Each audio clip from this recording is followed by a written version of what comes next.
12 ஆண் சஹாபாக்களும் ஒரு பெண் சஹாபியும் ரலியல்லாஹு தஆலா அன்ஹும் அப்பொழுது பள்ளியில் மீதம் இருந்தார்கள். அப்ப அந்த பெண் சஹாபி ஜுமாவில் கலந்து கொள்வதற்காகத்தானே வந்திருக்கிறாங்க. இதுதான் இந்த ஹதீஸின் மூலமாக இவர்கள் ஸ்தாபிக்க நினைப்பது.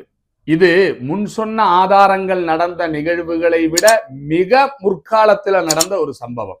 முற்காலங்கள்ல ஜுமா ஜமாத்திற்கு பெண்கள் நாயகத்திற்கு பின்னால் கலந்திருக்கிறாங்க. அதை யாரும் மறுக்கலையே. ஆனால் பிறகு அது மாற்றப்பட்டது என்பதாகத்தான் நாம் சொல்லுகிறோம். முற்காலங்களில் இருந்த பல சட்டங்களும் பிற்காலத்தில் அது மாற்றப்பட்டிருக்கும். வேண்டாம் என்று சொன்னதை செய்யுங்கள் என்று நாயகம் பிற்காலத்தில் சொல்லி இருப்பார்கள். செய்யுங்கள் என்று சொன்னதை வேண்டாம் என்று பிற்காலத்தில் தடுத்திருப்பார்கள். அப்படி பலதும் நடந்திருக்கும். அதற்கு வரலாறு முக்கியம். வரலாறு தெரிந்திருக்க வேண்டும். தற்பொழுது சொல்லப்படுகிற இந்த சம்பவம் மிக மிக முற்காலத்தில் நடந்தது அப்படிங்கிறதுக்கு ஒரு ஆதாரத்தை நான் சொல்லுகிறேன் பாருங்க. சஹாபாக்கள் கலைந்து செல்லுகிற பொழுது பெருமானார் ஸல்லல்லாஹு அலைஹி வஸல்லம் அவர்கள் என்ன செய்து கொண்டிருந்தார்கள்? ஹுதுபா ஓதி கொண்டிருந்தார்கள். அது அந்த ஹதீஸிலேயே தெளிவாக வருகிறது. யஹுதுபுன் நாஸா, மக்களுக்கு ஹுதுபா செய்து கொண்டிருக்கிற பொழுது. அப்ப ஜுமாவுடைய தொழுகை தொழாமலா சஹாபாக்கள் கலைந்து சென்றார்கள் என்று கேட்டால் கிடையாது. தொழுகையெல்லாம் முடிஞ்சிருச்சு. தொழுகை முடிஞ்சதுக்கு பின்னாடி நாயகம் ஜுமாவுடைய ஹுதுபா நடத்திக்கிட்டு இருக்கிறாங்க.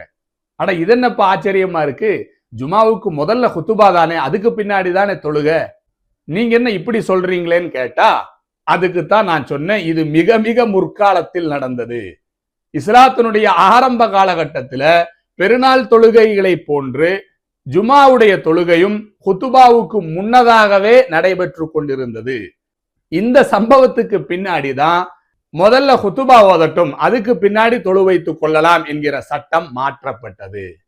அப்ப ஜுமாவுடைய தொழுகைக்கு முதல்ல தொழுகையை நடத்திட்டு அப்புறம் ஹுதுபா ஓதுகிற இப்படி ஒரு நிலை இஸ்லாத்தினுடைய முற்காலத்தில் இருந்திருக்குது. இது நம்மில் பலர்களுக்கும் தெரியாது.